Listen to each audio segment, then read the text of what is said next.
Sahabat-sahabat Rema yang setia, salam jumpa dalam tayangan Rema edisi 30 April tahun 2024 ini.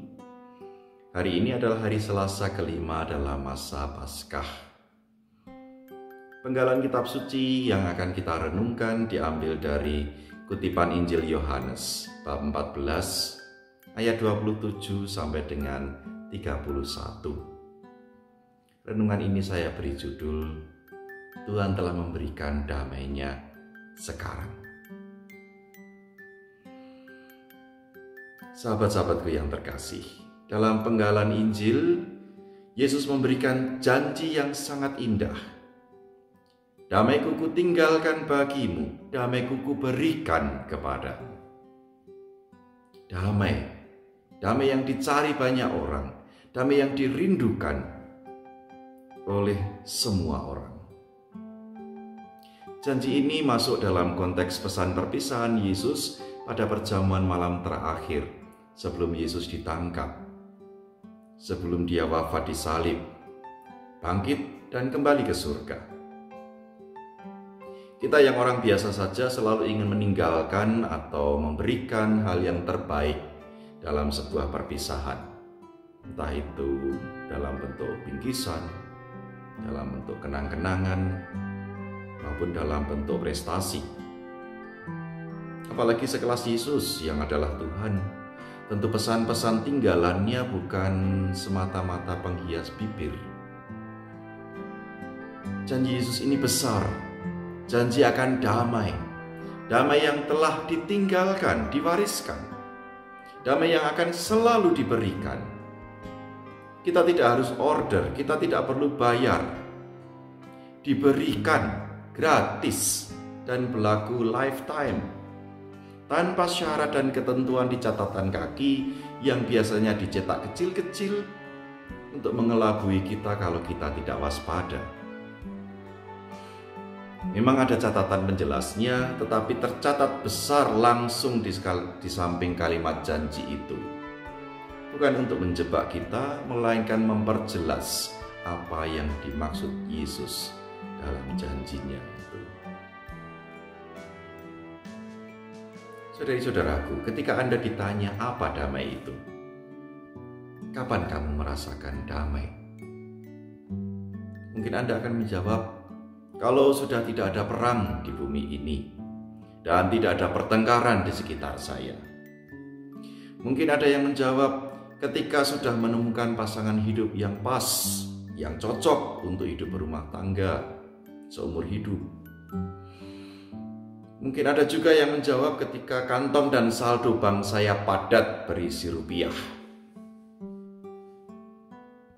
Bisa jadi jawaban-jawaban di atas benar dan banyak contoh yang pernah mengalami. Saya tidak akan menyangkal, saya tidak akan mendebat. Namun ada juga disclaimer langsung dari Yesus tentang damai-Nya. Bukan seperti damai yang diberikan dunia. Itulah damai yang dijanjikan Yesus. Saya sendiri mengalami, walaupun mendengar perang di mana-mana, saya tetap bisa merasakan damai. Bukan hanya karena kebetulan perangnya tidak menimpa negara saya, bukan karena perangnya tidak terjadi di tempat saya, tidak ada ikatan emosional dengan saya. Namun saya melihat dari sejarah selalu ada proses perdamaian di setiap akhir perang itu. Perang itu sendiri mengundang seruan-seruan untuk berdamai dari banyak sisi, dari banyak orang. Kerinduan akan damai ini yang memberikan cahaya harapan, yang memberi damai di hati saya. Saya tidak pernah punya banyak uang di kantong atau rekening saya. Pas saja untuk kebutuhan setiap bulannya. Kalau niat berhemat, saya bisa punya sedikit simpanan untuk kebutuhan tak terduga di bulan berikutnya. Dan kalau tidak banyak darurat-daruratnya itu, bisa juga saya punya simpanan untuk sebuah kebutuhan besar setelah 10 sampai 12 bulan menabung. Dan saya merasa cukup damai dengan kondisi keuangan seperti itu. Saya tidak pernah bercita-cita untuk hidup berumah tangga pastinya. Tetapi saya juga punya mimpi-mimpi besar untuk hidup saya sesuai dengan jalan panggilan saya. Saya juga pernah harus memilih tarekat mana yang sesuai dengan dorongan hati saya. Dan saya merasa sudah memilih dengan tepat tarekat yang saya hidupi sekarang ini. Seringkali saya tidak bisa memilih konfrater mana yang akan hidup bersama dalam satu komunitas dengan saya. Sampai sekarang saya masih mengalami komunitas yang menenteramkan. Demikian juga komunitas-komunitas yang pernah saya tinggali di waktu-waktu yang lalu. Saya mengalami rasa damai ketika saya mengamini apa yang sudah Tuhan tuntun untuk saya, yaitu jalan yang sudah saya rintis selama ini. Saya mimpikan, saya cita-citakan, saya perjuangkan, dan saya tekuni. Rasa gelisah dan tidak damai itu justru muncul ketika saya mencoba-coba mempertanyakan kembali, apakah ini masih jalan saya? Apa ada jalan yang lebih baik untuk saya? Ketika kenyamanan saya diusik, memang muncul rasa sakit, rasa kecewa, dan ingin berbelok arah. Tetapi ketika reaksi-reaksi ini saya pelihara, itu hanya menenggelamkan saya pada kegelisahan yang tak berujung. Seringkali hanya butuh ketegasan dari dalam diri kita sendiri untuk menerima dan mengakui, aku sudah ada di jalan yang disediakan Tuhan. Jalan damai yang telah ditinggalkannya kepada kita sebelum kembali ke surga. Jalan damai yang selalu akan diberikannya seperti yang telah dikaruniakannya sejak semula. Seringkali hanya butuh ketegasan untuk melawan keraguan, kekurang yakinan bahwa damai itu telah disediakannya sekarang. Iya, sekarang, bukan nanti. Di sini, bukan di sana atau entah di mana.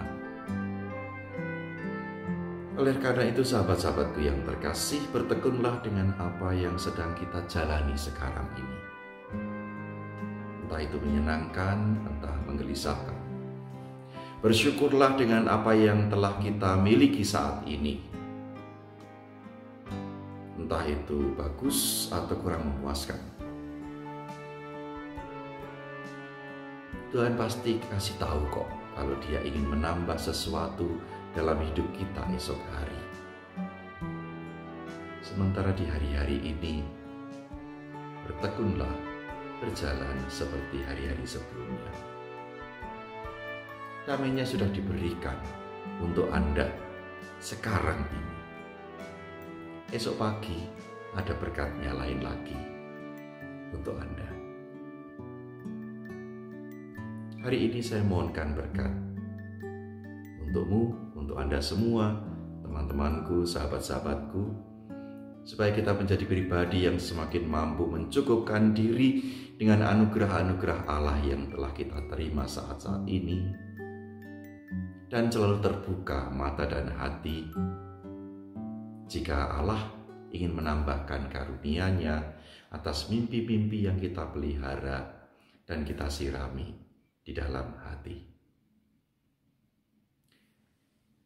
Yesus, Maria, Yusuf, terangilah kami, lindungilah kami, selamatkanlah kami.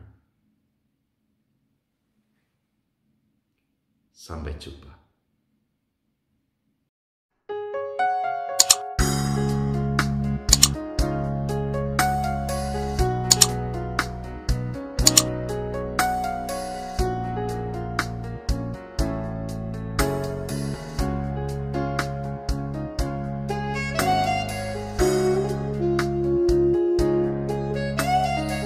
Sahabat Rema, sampai jumpa dalam program berikutnya.